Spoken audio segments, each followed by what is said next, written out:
And so what I wanted to do today, as I'm standing here in nature, what I found over the course of 45 years of being on this journey is that nature holds the key to embodying that which we're all striving for. And I've made it the foundation for my practice. And so I just wanted to share that with everybody. And there's so much potential in this experience of being in nature. And so this is sort of like a teaser. I encourage you to, if you're inspired by this, to make this your practice. So my background, I spent 4 years with Swami Muktananda, and that's a guru-disciple relationship, just like Krishna Das, Ram Das, that kind of relationship where you emulate that which you want to be. And 6 years ago, I realized that I wanted to do that with the sun and the earth. And so what has transpired since then is I feel like I'm being used by the sun and the earth to be a conduit for creation, and to include the deep time perspective and evolutionary spirituality into a full spectrum way of being with creation and embodying it. So that's what I'm been seeking to do, and inspire others to be on this path of devotion.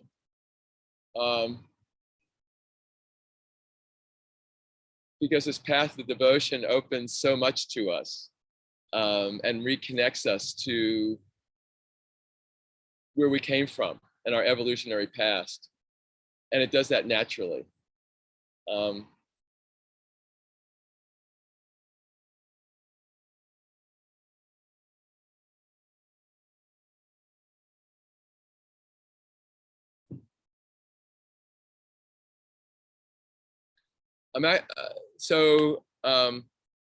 I'm looking at my people here that I see, and there are more people too.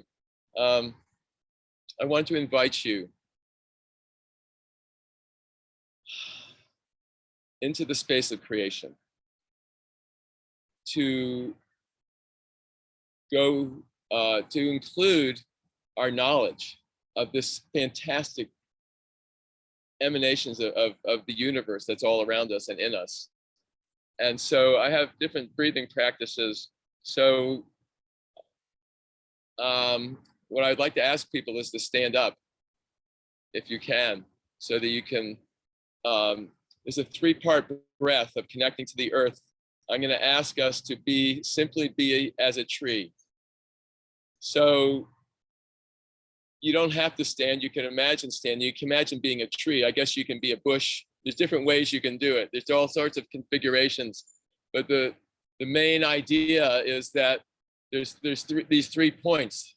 The points of our worship is there's the sun, and then ourselves and our ecosystem, and then the earth, the mother goddess we come from. So I found that breathing in through the nose is the best way to more fully embody our experience. So the point of this practice is to minimize as much as we can our analytical mind, except when there are times when we build that back in, but we need to get to the foundation of beingness.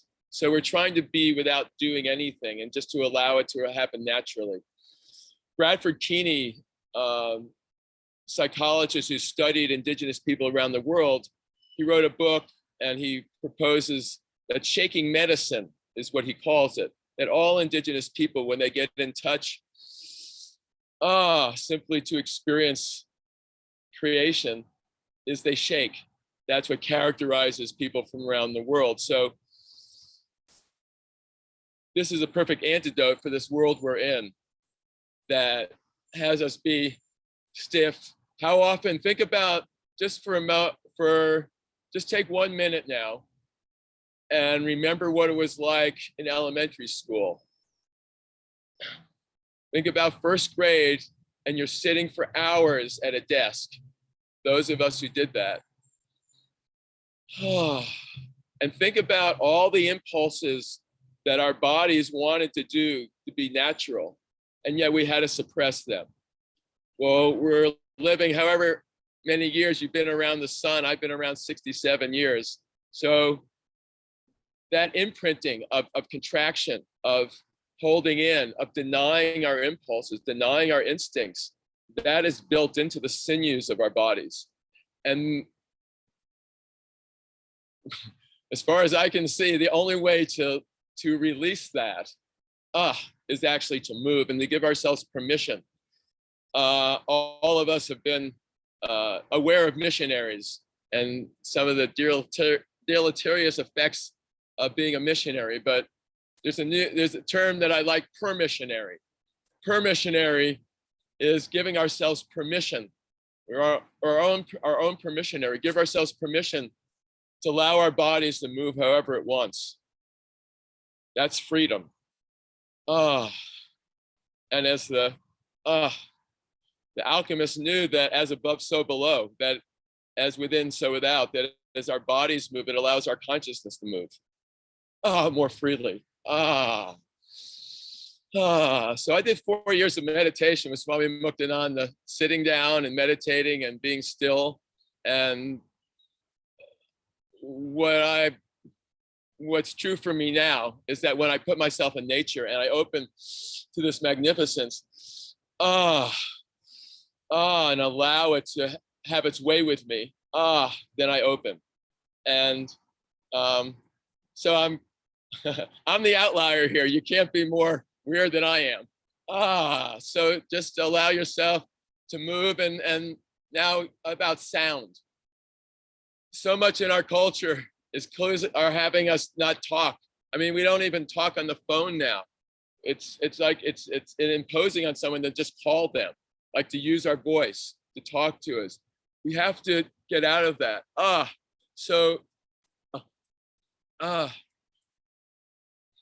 And we're so we want to open up our sounds. We want to allow ourselves to make whatever sounds we want. I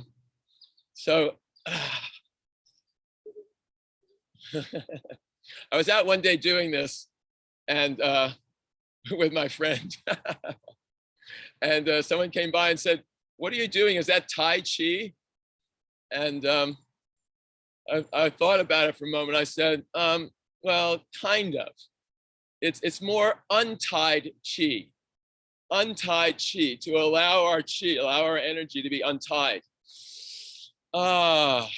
So this book is a famous book, Untethered Soul. This is untethered, embodied soul. To untether ourselves. So, and it's easier to do this when you're outside and the natural exuberance of life is coming through. Now, the other thing is that to cultivate a childlike attitude. I raised 5 children. We raised them. We were all home births. I actually was a midwife for one of the children. And so this is what we've lost. Ashley Montague, very well-known anthropologist of the last century, talked about adults as failed children. And this childlike naturalness is what we crave.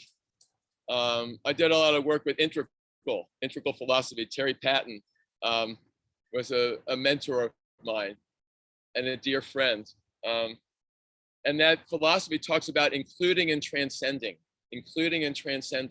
Like everything starts from the cell atom, it grows and grows and grows. Dr. Tom can tell us all about that. He's my brain. I'm the I'm the experiential one. There he is. He's, I don't know how he does it. He is so smart. It's just like ridiculous. I mean, my head just starts smoking when he starts going off on his stuff. So to be in our natural state, which we were in a child, it's not something we have to learn. It's not a course to take. It's simply getting in touch with who we truly are, to include that in us, to include it, and then add in the left brain. So this full spectrum approach, what I've discovered, in order to open to the universal creative genius, I have to open all of me. That means all of my bodies. I call them bodies, my physical, my emotional, my left brain, and my right brain. They all need to open in order to handle this gloriousness that wants to come through us. And to breathe it in. And to breathe it in. And I don't know how this is landing for folks, but this, yeah, actually that would be good. I'd like to get, I'd like to get feedback from people about what this is bringing up, what is present for people. So yeah, anyone want to popcorn into this? Yes, I will. I find that for me, it's a natural childlike instinct. And I find that sometimes I do that when I teach yoga, just the whole swaying or whatever. And right now it feels really good because my presentation's after yours and it's very relaxing. Thanks, Lucina. It's relaxing and beautifully confronting. Thank you, brother. It's like, and it's not lost on me that your words and connections and, you know, the depth of how you were sharing your experience got stronger the more deeply you were into your movement. I could almost see the wave of your lightning, you know. And I can't wait to get up the stairway, by the way. I had the same experience. There's the stairway to heaven. There it is. I see it. I had the same experience yesterday. I was in a shaking meditation out back, and it's sort of, there's sort of a public park on the river that is visible to my backyard. And I was just very aware of people, and I thought, what the hell? Just go with it. Yeah. Welcome to my world. I don't know if you saw in the chat, by the way, but no. I said, is that a challenge when you said you can't be weirder than me?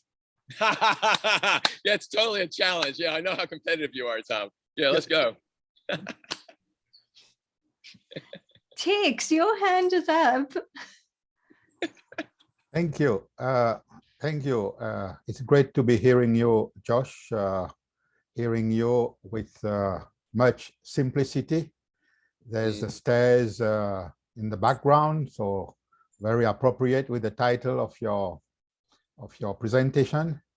Now, the simplicity that you're putting across to us of becoming reminds me of what Yona Frenchhawk, the Cherokee elder, told us last Wednesday when Hasina asked him, you know, if he had, I think, 1 year to live, or, you know, what would he be his wish, you know, one day, whatever that Hasina asked.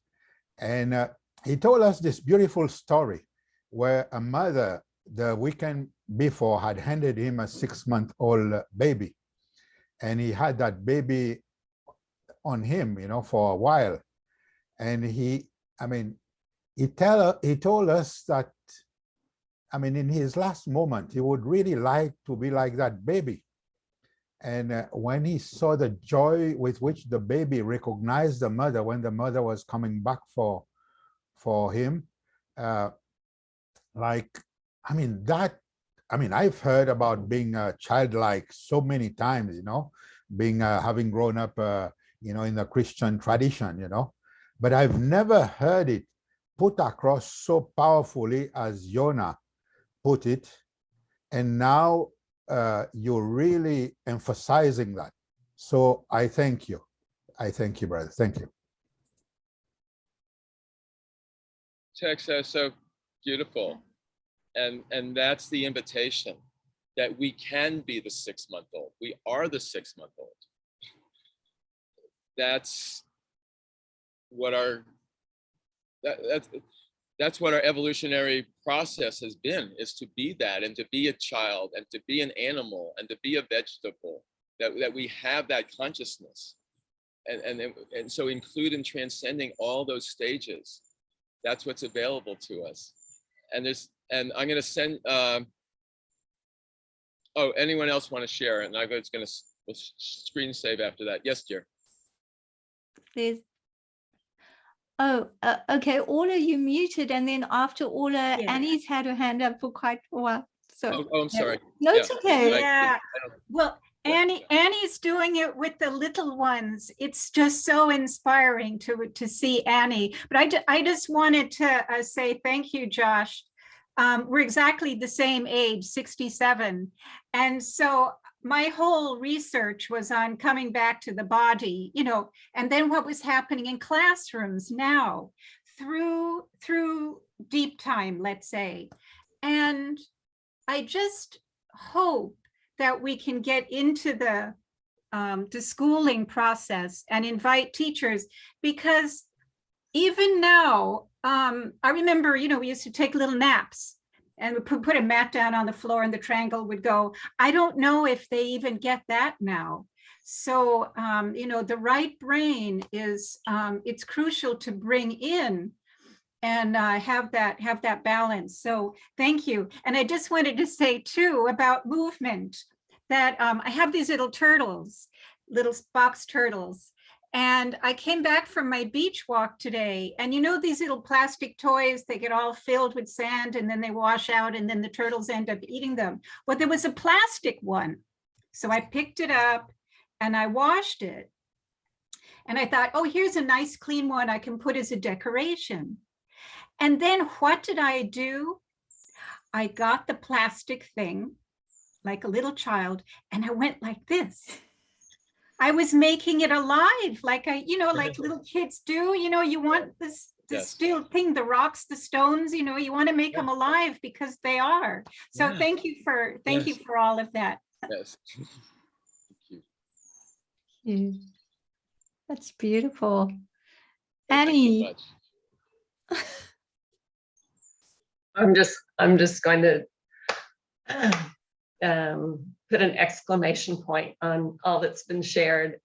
I do want to say, Josh, I've been working with 2 to 6-year-olds for 4 decades in a Montessori context. And so, but I grew up, definitely in the desk, I'm a year younger, and definitely grew up that way. And you've already just opened my awareness to several different points. And I'm sorry, I absolutely love the idea that an adult is a failed child. That is just, that should be the title of a book.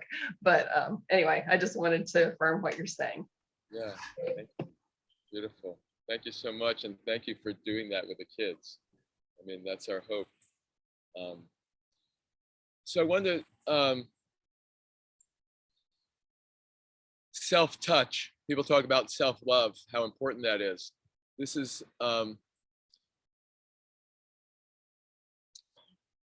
actually, let's share that screen now. Share that screen now, because Sure. we'll do a little. We'll make the left brain a little happier, because I think of myself as a being specialist, that I've specialized in simply being.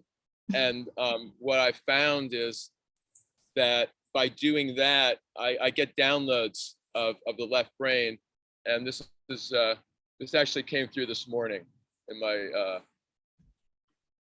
so I'm going to read it. The most consistent thing in existence is the sudden emergence of unprecedented things. This may be science's greatest gift to us. This is hugely significant as we teeter on the precipice of annihilation. Can we truly escape the matrix consciousness and live passionately into unprecedentedness, being what's expected?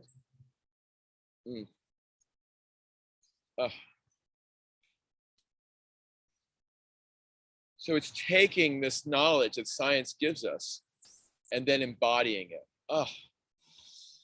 Not getting lost. It's Ian McGilchrist is the most important thinker that I know, talking about right brain, left brain beingness, and then doing, or I'm way oversimplifying. He's has a 1,500-page book recently about it. But our culture is so wrapped in left brain analytical thinking that the beingness is we can't get there. And it's to me, it's clear we can't get there from here. And that the only way to get there is through nature. Nature is right brain. Nature is right brain. And there's so much emphasis on mindfulness, but mindfulness without connecting to our evolutionary origin and the lifeblood of creation is insufficient and can't get us there. And so connecting to the earth, if you're interested afterwards, I have like, there are 40 so let me just, okay. I'm just gonna go into this. So my identity is, I identify as, I say she. So S for sun. I'm gonna unscreen save. Well, I don't know, it doesn't matter. Can you see me? Yes.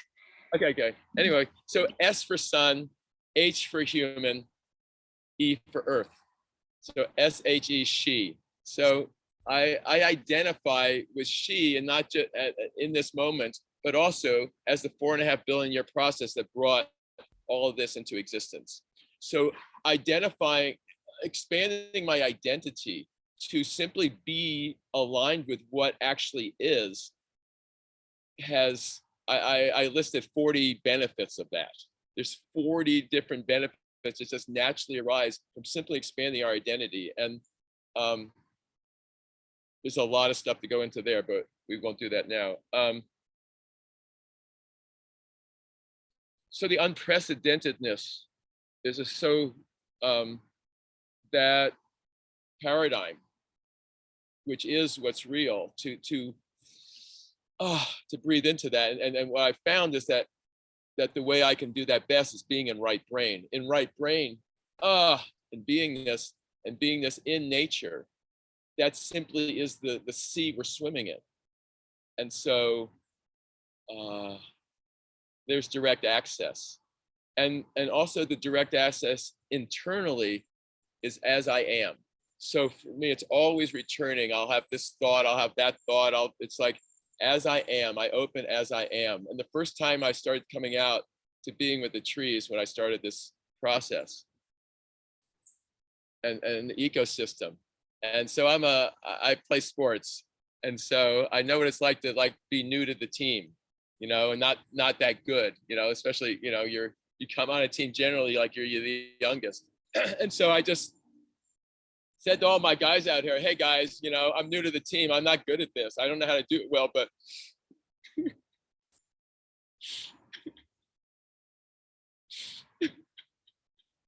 I'll do my best. I'll just do the best I can.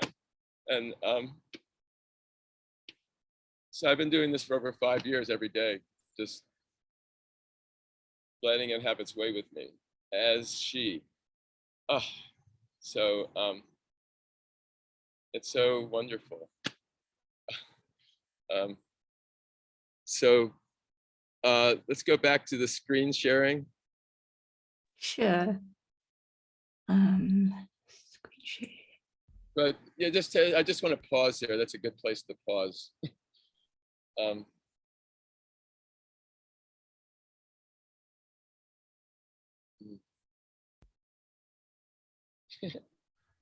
And everything's funny. Pause. Pause. We have these pause. So Josh, can I toss something in here quick, brother? please do. Yeah. And if anyone, yeah, please toss. Thank you so much. Appreciated your emotions. I felt I was always the new kid in town too. I grew up in a military family, and I was a good athlete. And actually, I could just now in 15 seconds, like I could see the whole process that you let me come through the emotions of because I was a good athlete and I wanted them to know, right? I wanted to prove it and I wanted to participate. I wanted to be part of, and I don't know what's attached there, but you just freed it. Beautiful. Thank you. Thank you. Thank you. Paw to paw. Hasina, I don't know what this screen thing is. And I'd like to see Tom. I don't know where he is. Sure, we can definitely stop sharing for now. And then you Yeah, just yeah. tell me when we want to share again. That's Hey, fine. I'll put it on gallery view. There Yeah, we no, I go. got Tom. I just wanted to see him. I just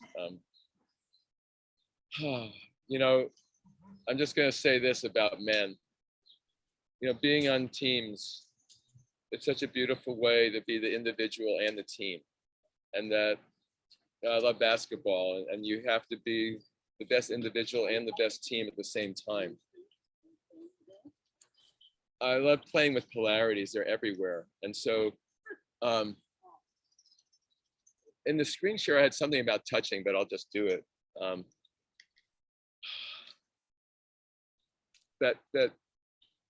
So playing with the polarities is a big part of what's come through. Tex, you mentioned simplicity, and that's why I worship the sun.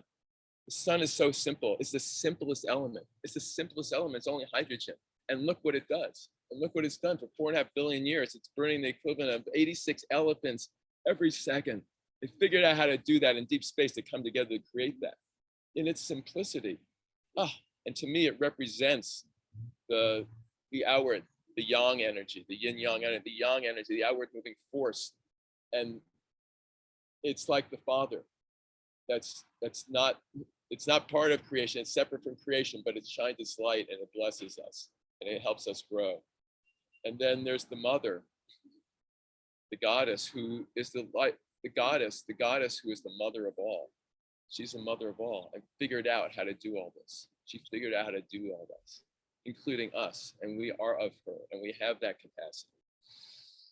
And the interplay of the simple and the direct, and then that which receives it receives this benevolence, this beneficence, and then creates this magnificence. It's just so remarkable to be a tree, to be I'll just tell you my name, Jojo the Go-Go Tree. That's my nickname, Jojo the Go-Go Tree. I'm a tree that can go. I can go. And I can move, and we have all this capacity. We're a tree that's evolved all this form, but we are that at root. At root, that's what radical means. Roots. It's radical to be in our roots. And the roots is our human, and we know that we go back. We go back to Big Bang. We go all the way back, and we can tap into that. Deep time gives us the capacity to understand and to know the through line of creation, and to me, it emboldens me to like be all I am because creation is flowing through me. Like simply, it's that momentum. And that's a way of not doing. Like there's no doing involved when you're working with the evolutionary impulse that's coming through. And so, just open to that, receive, just like the earth does, just like she teaches us to receive and then to flourish, to be nourished and then to flourish, to nourish and to flourish in the sun. So that was one of the breaths. That's the 3-part breath is to inhale and receive the sun. And so, yeah, I didn't even do my breath stuff. To breathe in, to fill the pelvis, fill the belly, fill the chest, fill the head with the nose, breathing in through the nose. So this is the optimal breath that I've found, to breathe in through the nose to all those 4 places: pelvis, belly, chest, and head. And then after you breathe in through the nose, then you can breathe more in through the mouth. Same sequence. and to receive, to be nourished by the sun, coming through the light of the tree. And this, this tree leaf right here, to see the sun in the sun-drenched leaf is so extraordinary in all the veins. And that we are that, and we receive, and we create all these new ways to receive. And so I don't know anything about what this organism can do in these conditions. It's unprecedented. I just know that unprecedented is what is our nature. What is the nature of creation? And we are that. So we can breathe that in every moment. And then every moment more, that's another. So I have different prompts. One of them is every moment more, every moment more. That's how I align with creation, by being in every moment new, every moment more. And that includes me. I can be new and more every moment, as is this glorious creation all around us. Another beautiful prompt, and this is from my father. I'm so blessed to have a father who gave me important lessons and also neglected me so I could learn more important lessons. But this lesson is how to enjoy this moment. How to enjoy this moment. The ancient Hindu mystics, they said there are three things going on here. There's existence, there's consciousness, there's bliss. That's what's here. That's the foundational principle. And so bliss is the foundational principle of existence. And what I realize is freedom. I actually was with Muktananda, and his name means the bliss of freedom. The bliss of freedom. And I'm here in Philadelphia. I'm outside Philadelphia.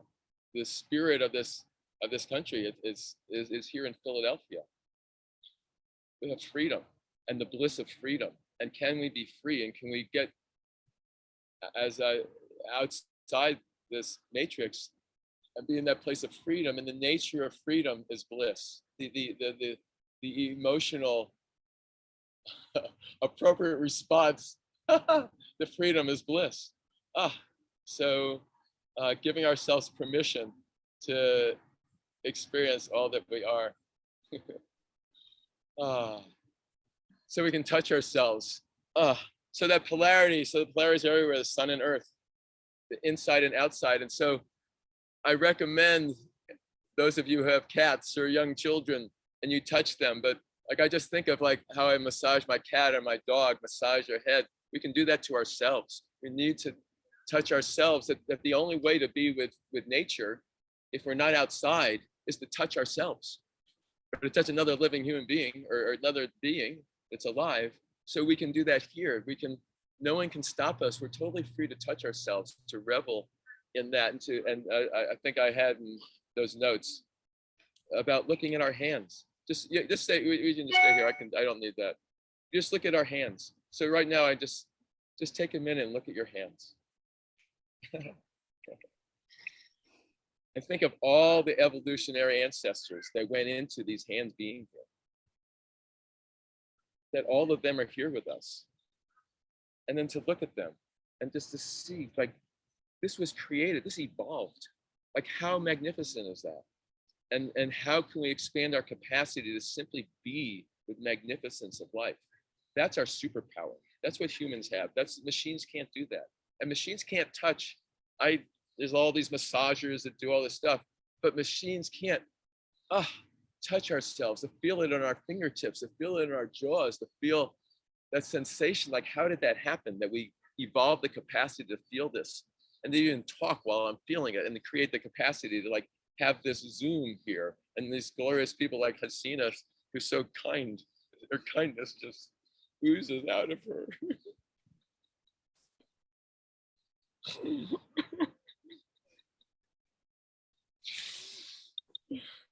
And all of us, it oozes out of all of us. It longs to ooze out of us.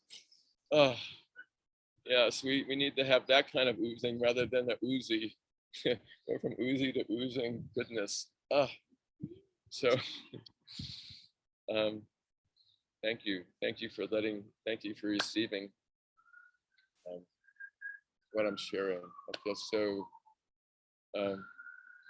so enriched, and so by being in this field that you wonderful people have created for me to step into. So feel so grateful to be able to share this. Thank you. Well, thank you, Josh. I see Tex has his hand up. May I, Tex? Yes, well, thank you, Josh. I'm humbled by the candor of your sharing, and putting us in a space of profound soulful authenticity with existence in a way. And I've never really heard or noticed someone speak of attachment to tree like you've just been doing. And I know you said you see yourself as a Josh the Go-Go tree, but I'm seeing you now as just a ginkgo biloba tree. Ginkgo biloba is one of my favorite trees. It's apparently one of the oldest specimen of trees, on the planet, and there's a lot of properties in the ginkgo biloba.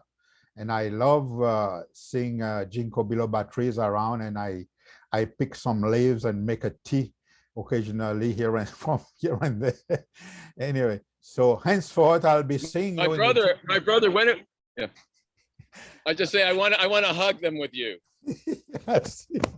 Yes, I want to hug them with you. Yeah. So that's it. But keep going.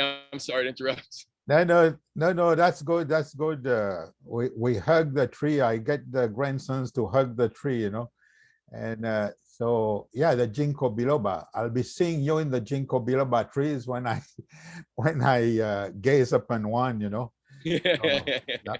Thank you for bringing that very profound consciousness of our connection. We've been talking a lot about subjectivity, intersubjectivity in the course, the Deep Time Leadership and Personal Empowerment course, but the connection with the tree, I haven't heard someone make that so profoundly and so simply with such candor. Thank you, Josh. Thank you, Tex. Well, Josh, I would love to ask you, how did you, the teaching that you have, this whole experience, the experience with touch and the experience with just being as a child, did that come directly from your experience with Swami Muktananda, or was that from just you evolving through many different experiences? And when did that happen? It's been a lifelong process, and so play is to me, play is the fundamental nature of the universe, is play. And play is the two coming together in one for the sheer delight of it. So that's been a theme of mine throughout my whole life. I mean, we raised 5 kids without media. We played a lot. And I grew up one of 5 boys, and I was always playing. And so I did Muktananda. I studied psychology. And so I saw play, I just keep seeing as a missing ingredient in so many things. I mean, I went to, a positive psychology conference, and I like heard play mentioned once sort of as an aside. And that was, so this has been a lifelong thing. I have all sorts of games. I have, hold on. Do I have my Frisbee? Oh, I don't even have a Frisbee with me? Robon, how could I not have a Frisbee? But I have these Frisbees. I'm always playing. I have these cloth Frisbees that are made by indigenous women in Guatemala, Maya Playas, and I throw them to everybody. So it's childlike. It's cultivating the child quality, and I know that's what's missing, and raising our kids, in a natural way. And all animals play. I mean, that's our nature, is to play, and that's what's being drummed out of us. And so, yeah. So I'm just very curious. I hope you don't mind. I'm asking, but what you raised your 5 children without it was in your bio, without television, without video games. How did you do My that? youngest is 30.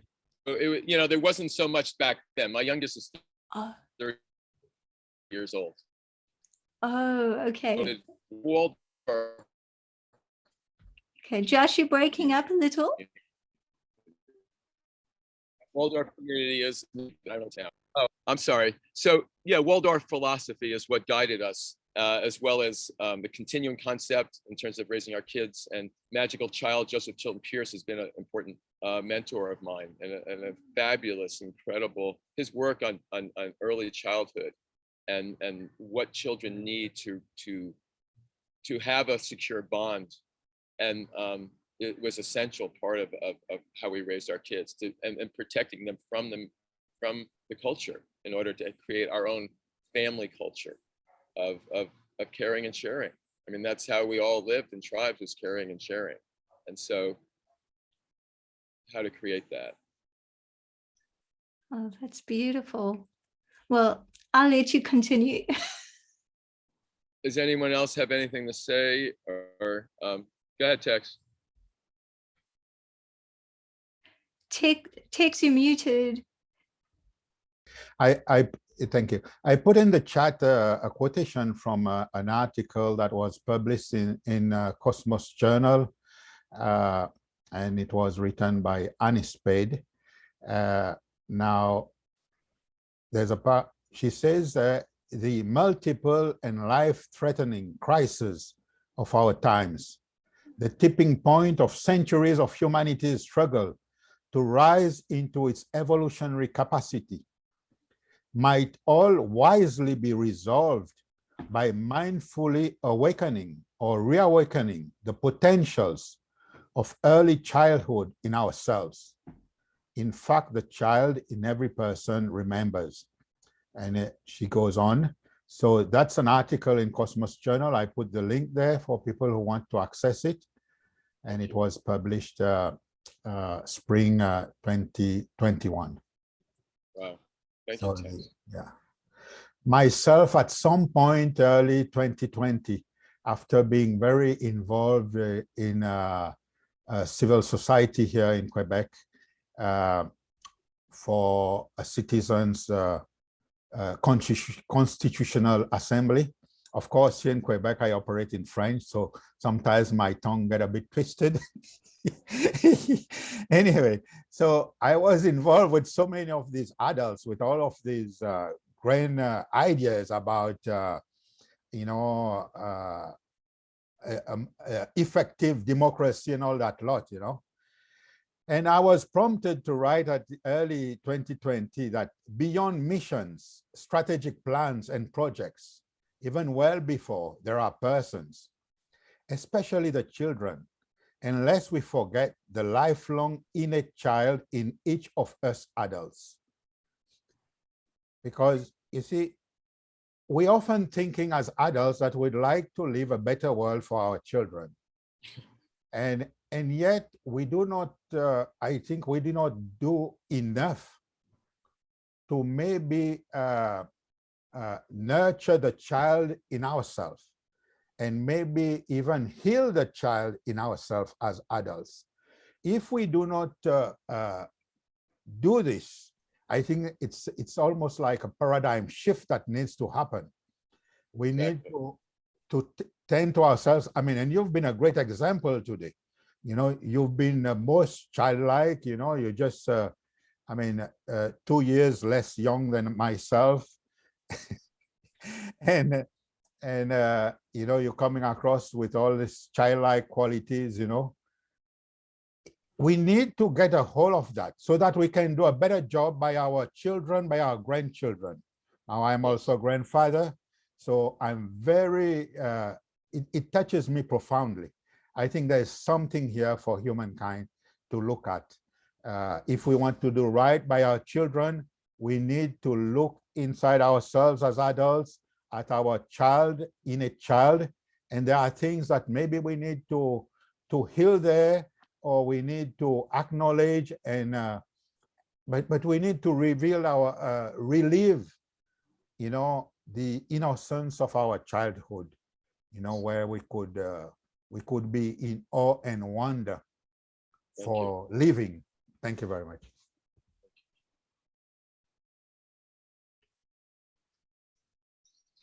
Any other questions or comments? We're getting near the end here.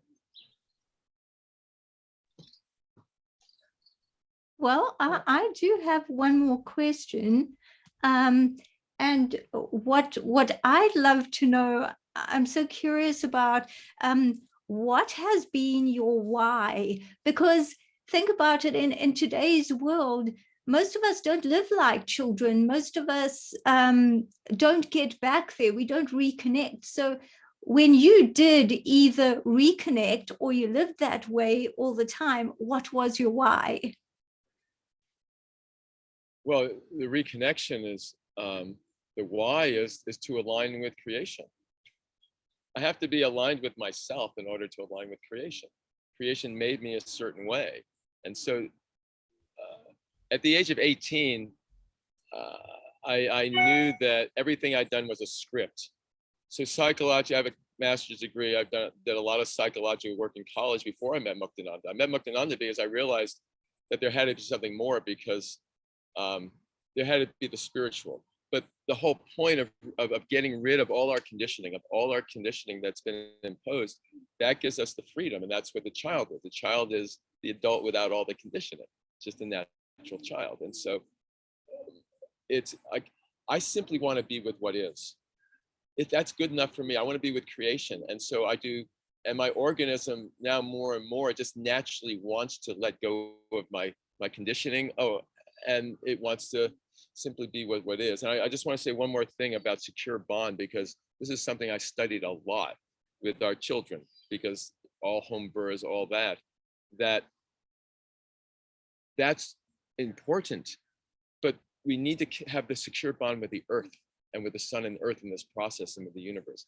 That secure bond, and when that happened for me, when I felt on Mother's Day, I felt this connection to my mother, like the Mother Earth. Just when that happened, instantly, internally, I felt that the compulsiveness around my own mother and my dynamic with her, it eased. And that was so indicative of that we need this bond. And now I have it, no matter what. I'm with her, I'm with this process. That's who I am. And that's, to me, that's the foundation that everything else can build from and needs to build from, because that's who we are. Annie. Well, that's a perfect intro to little comment I wanted to make, is that very last minute in some sense, but World Unity Week 2020, I did a little presentation, Finding Home in Nature Again. And it's about the child, but it's an invitation to we who are adult-like to come back, because the more we can understand, see, the thing is that life habits are formed by six or seven. And that's also when our conscious memory kind of comes in. So we don't have conscious memory. Now our bodies remember, and our intuition and all of that, and we recognize it. So anyway, I'm just really want to invite everyone. I'm just thrilled. It's been a real serendipitous thing that tonight at 8 Eastern, we're going to have a re-showing of what I was able to present at World Unity Week 2020 right here. And I'll just be so thrilled, Josh, if you can possibly be there or see it sometime. It is a YouTube video also. And I just want to say, go ahead, Josh. No. That sounds great. I would love to do that. Yeah, and I just want to thank Tex, because he is the one who invited me to write that article. I had been encouraged by other people to write for so very long, and he said, hey, look, here's Cosmos Journal, here's the application, and sure enough, they published it. And so it's your article. That's my article, yes. Oh, that's yes. so great. So, oh, wow. So yeah, connect to everything. And I've taken the deep time course since I did my presentation in 2020. So I'll be there tonight to talk also about cosmic conversations with young children, because I've been having a great time with that as well. Yes, beautiful. Cosmic Conversations is why I'm here, because that's Steve's book, and I met him 12 years ago when he wrote it.